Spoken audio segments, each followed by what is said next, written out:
Una semana en la que debo admitir un error en proyección de quién sería el corredor principal en un backfield en ausencia de quien venía fungiendo como el número 1, pero en otro le atinamos al por mayor. Bienvenidos al Estadio Fantasy Podcast, yo soy Mauricio Gutiérrez, analista de Fantasy Football. Vamos con las reacciones de la semana 5. Yo, antes de entrar al Red Zone, a la segunda ventana de Red Zone, estaba siguiendo el juego de los Jets contra los Cowboys. El primero y el segundo cuarto dije, voy a perder mi matchup de fantasy en el que tengo a Justin Fields, porque llevaba 3 puntos. No fue nada agradable de seguir, pero Justin Fields de alguna manera volvió a ser quarterback top 5. Y lo mejor de todo es que volvió a completar al menos el 69% de sus pases. Hablando de quarterbacks que tienen Konami Code, Jackson Dart es el quarterback con mayor promedio de yardas terrestres por juego en la temporada, con 54.5. Les decía en la introducción que atinamos la proyección de un running back que fungiría como el principal en ausencia del número 1, es Rico Dowdle. Y no solo le atinamos, sino que lo que hizo Rico Dowdle fue increíble. Se apoderó por completo del ataque terrestre en los Panthers en ausencia de Chuba Howard. Tuvo el 84% de los toques, 23 acarreos, 206 yardas y un touchdown. Pero no todo quedó ahí. Tuvo un 14.8% de target share para 4 targets, 3 recepciones y 28 yardas recibidas. Ni Chuba Howard, estando sano, había recibido tales porcentajes de utilización. Es muy posible que Rico Dowdle, cuando regrese Chuba Howard, tenga un rol importante y pueda forzar un comité. Donde también regresamos al comité fue en los Texans. No quiero decir que la adición de Goody Marks la semana pasada en waivers haya sido tirar una prioridad de waivers a la basura, pero es claro que Nick Chubb seguirá teniendo un rol. Pero aún perfilo a Goody Marks siendo el corredor más importante y más productivo en fantasy en este backfield. Donde ahora sí comienzo a preocuparme es con Alvin Kamara. Los Saints están a nada de emplear un comité 50-50, si no es que ya lo implementaron a partir de la semana 5. Alvin Kamara jugó en el 53.2% de snaps, Kendre Miller en el 42%. De hecho, Kendre Miller tuvo más acarreos que el propio Kamara, 10-8, pero la utilización en el juego aéreo hace que Kamara termine con un toque más. De hecho, si vemos los toques de Alvin Kamara semana a semana esta temporada, vemos un claro bajón. De 13 de semana 1 a 27 en la semana 2, y con esos 27 toques en semana 2 dijimos, Alvin Kamara va a ser el alma ofensiva de los Saints, lo que habíamos proyectado en un principio, y puede redituar como un running back 2. Al parecer esa proyección estaba errada, porque en semana 3 bajó a 19 toques, semana 4 a 19 toques, y ahí fue cuando también pudimos decir, bueno, los toques de Kamara van a oscilar entre 18 y 21 en la temporada. No es un mal número para un running back 2 medio. Sin embargo, no contábamos que Kendre Miller le iba a comenzar a quitar oportunidades, y en semana 5, 12 toques. La menor cantidad de toques para Alvin Kamara en lo que va de la temporada. Quiero pedir disculpas públicas, porque obviamente mi running back favorito del backfield de los Cardinals era Emari de Mercado. Hay que saber perfectamente que el backfield de los Cardinals sin James Conner, sin Trey Benson, era muy complicado de proyectar. Pensamos que Emari de Mercado tendría las oportunidades en el juego aéreo, mientras que Michael Carter las oportunidades de corto yardaje, quizá en línea de gol. Pero no contábamos con que Michael Carter sería prácticamente el caballo de batalla de los Cardinals en un enfrentamiento muy favorable contra los Titans. Que tampoco lo de Michael Carter fue nada espectacular, salvó la semana gracias al touchdown. Emari de Mercado en 3 acarreos generó 81 yardas. Pero bueno, después de haber soltado ese balón justo antes de entrar a la zona de anotación, creo que es factible perfilar que no vamos a ver a de Mercado más que muy poco, y este será el backfield de Michael Carter en lo que regresa Trey Benson. Rashad White sin Buck Irving, prácticamente caballo de batalla, 81% de snaps, 75% de los toques, 71 yardas totales y 2 touchdowns.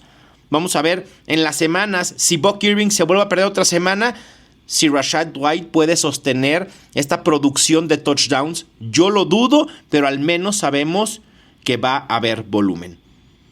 Donde hubo volumen que antes no había fue con Ja'Cory Krosky-Merritt. Es posible que a partir de la semana 5 comience la explosión que tanto esperábamos. Y aquí aplica el término de la paciencia. A veces reaccionamos muy rápido a lo que sucede en las semanas 1, 2 y 3. Quizá todavía en la 4 decimos, no, ya este novato no va a funcionar. Los novatos tienen un proceso de adaptación. Ja'Cory Krosky-Merritt tuvo el 70% de los toques. Y dice mucho de su utilización porque quizá vimos a la mejor versión de los Commanders.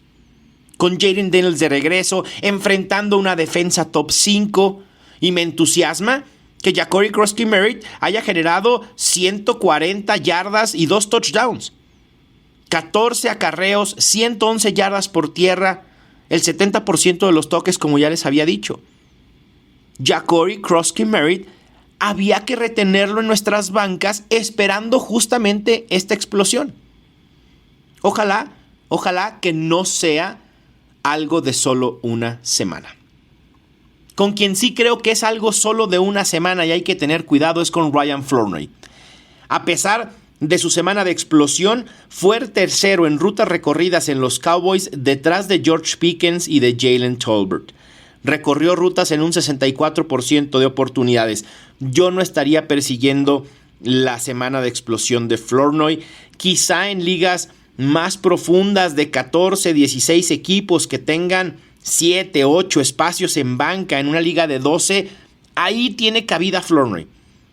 Si en su liga utilizan 3 flexes, también pudiera tener cabida Flournoy. Pero en una liga donde solo se utilizan 2 wide receivers, 3 wide receivers o un flex, me parece que no tendría por qué perseguir esa semana de explosión siendo el tercero. O si ponemos a Jake Ferguson en la ecuación, Flournoy sería el cuarto incluso en rutas recorridas. De las semanas 2 a las 5, A.J. Brown promedia por juego 8.7 targets, pero solo 4.5 recepciones, 46.5 yardas recibidas y 10.65 puntos fantasy. Devonta Smith tuvo su primer juego de más de 10 targets esta temporada. En 2024 tuvo 3 juegos con al menos 10 targets. Creo que los Eagles por fin quedaron expuestos en su falta de explosividad, que es algo que ha venido sucediendo prácticamente en todas las semanas de la temporada. Pero ahora, como pierden el juego, entonces ahora sí los reflectores voltean a ver a qué está haciendo Jalen Hurts, qué está haciendo A.J. Brown. Digo, lo de A.J. Brown ha sido un tema recurrente por sus declaraciones, que por qué no está a gusto, que si el vestidor. Esas cosas en fantasy fútbol realmente no nos aportan nada. Nos interesa la utilización, nos interesa lo que estamos viendo en el terreno de juego. Y es claro que A.J. Brown, a pesar de que está teniendo un volumen decente, no está explotando. Pero quizá el problema no sea A.J. Brown. El problema en general es toda la ofensiva. Jalen Hurts, Saquon Barkley, incluso la línea ofensiva. Vamos a ver si después de esta derrota los Eagles pueden hacer ajustes ofensivos y que comiencen a explotar las opciones que regularmente explotan en esta ofensiva y que necesitamos de esa producción para que reditúen lo que invertimos en ellos en drafts. Otro caso de paciencia. ¿Cuántos, y sean sinceros consigo mismos, cuántos no dijeron, no, Stefon Diggs no va a suceder en los Patriots? Después de 3 semanas, no veíamos para cuándo Stefon Diggs iba a estar involucrado mucho más en esta ofensiva. Pero también sabíamos que era un proceso. Llegar a un nuevo equipo, se perdió parte del off-season, venía regresando de una lesión. Y cuando vimos a Drake Maye jugando tan bien en esas primeras 3 semanas, también creo que debimos de haber dicho, hey, lo de Stefon Diggs puede suceder eventualmente. Bueno, ya sucedió. En las últimas 2 semanas, Stefon Diggs ha tenido un ridículo 43% de targets. Y digo ridículo en el buen sentido. 43% de los targets de Drake Maye han sido para Stefon Diggs. Esto habla de una conexión ya entre el quarterback y su receptor. Promedia 9.5 targets por juego, 8 recepciones por juego, 123.5 yardas recibidas y 20.35 puntos fantasy por juego. Stefon Diggs en estos momentos ha llegado a la categoría de titular sí o sí cada semana, al menos en el flex y si me apuran como wide receiver 2. Las opciones aéreas de los Dolphins sin Tyreek Hill pues fue más o menos lo esperado. Con Jalen Waddle con un 26% de targets, con un total de 9, 6 recepciones, 110 yardas y un touchdown. Creo que lo de Jalen Waddle se vio muy bien. Por ahí en NFL Live comenté el domingo que a mí me preocupaba Jalen Waddle y lo puse como una opción de bust. Claramente estaba equivocado y claramente estaba preocupado de más. Pero Jalen Waddle fungió como el wide receiver 1 tal como lo esperábamos.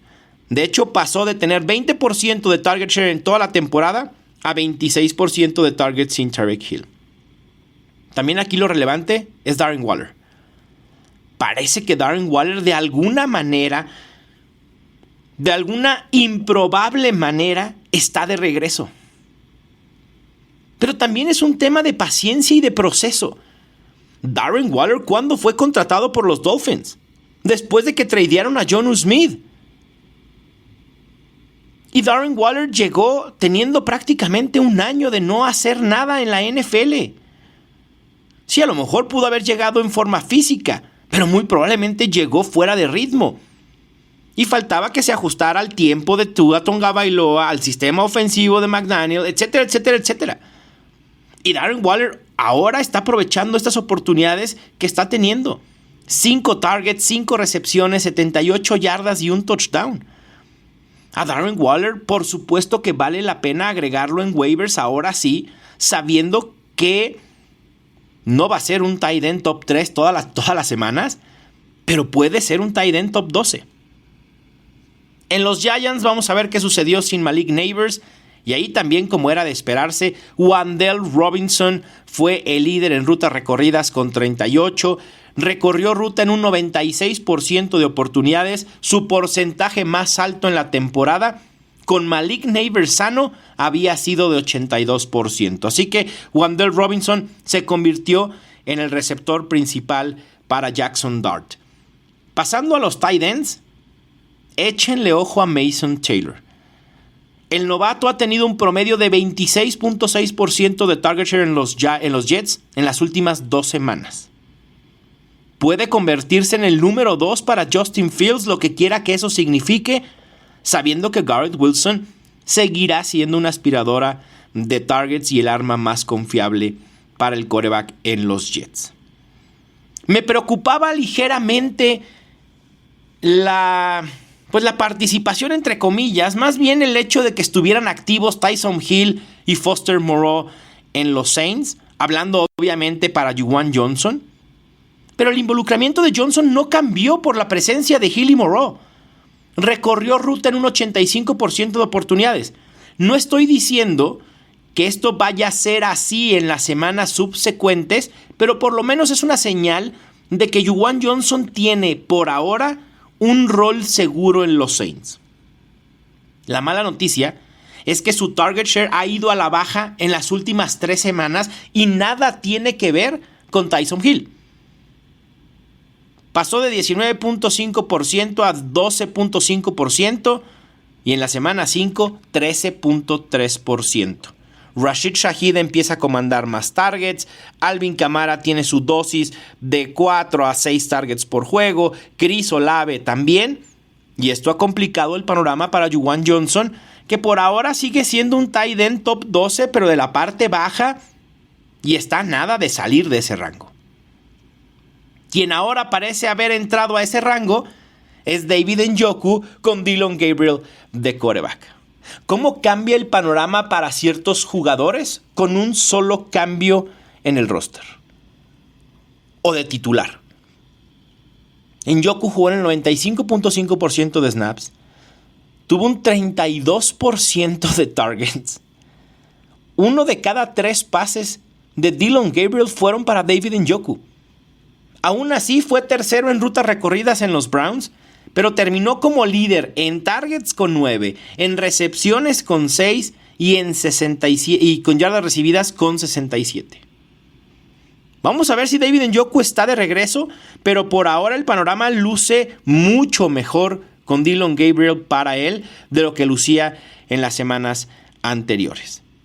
En cuanto a lesiones que hay que estar al pendiente, Kyler Murray, Carson Wentz, lo de Omarion Hampton me parece que es lo más importante que hay que estar al pendiente de los reportes. Hassan Haskins fue el running back que tuvo la oportunidad de suplir a Hampton al principio. Cuando los Chargers ya comenzaron a utilizar suplentes, Kimani Vidal tuvo algo de oportunidades, pero perfilamos al menos que Hassan Haskins pueda ser el running back principal en ausencias de Omarion Hampton, si es que es el caso. Se le vio al final del juego con una bota ortopédica. También el running back Antonio Gibson, el wide receiver Darius Slayton, y yo sé que ustedes están ansiosos de tener noticias de kickers, pues aquí les va. El kicker de los Colts, Spencer Schrader, parece estar lesionado y no sabemos si podrá jugar las próximas semanas, así que si alguien lo tiene, pues tenga cuidado. En cuanto a waivers, recapitulando el tema de las reacciones, el quarterback a ir por él es Jackson Dart, no hay duda. A pesar de no tener a Malik Nabers y a pesar que sabemos que será volátil por ser novato y por su entorno, es Jackson Dart. Porque puede aportar por tierra. Ya lo dijimos, el quarterback que mayor cantidad de yardas por tierra promedia en la NFL con más de 50. En cuanto a running backs, pues obviamente Michael Carter como el running back principal en los Cardinals. Kendre Miller, que está forzando comité con Alvin Kamara. Ya decíamos lo de Hassan Haskins y Kimani Vidal. Y si quieren especular, Brashard Smith en los Chiefs. Llevo varias semanas mencionando a Brashard Smith.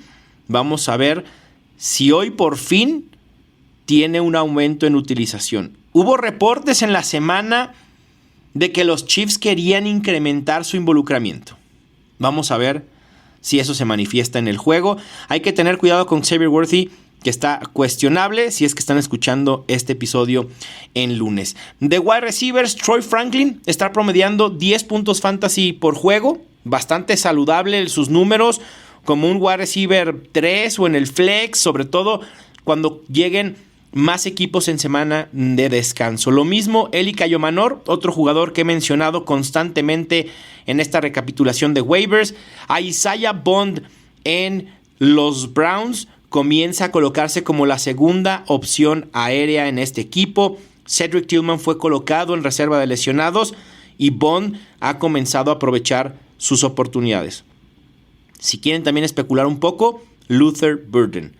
La ofensiva de los Bears no hay que olvidar que se está viendo sólida, que se está viendo explosiva, y el talento de Luther Burden eventualmente le puede dar una mayor participación. En cuanto a tight ends, la opción principal es Darren Waller.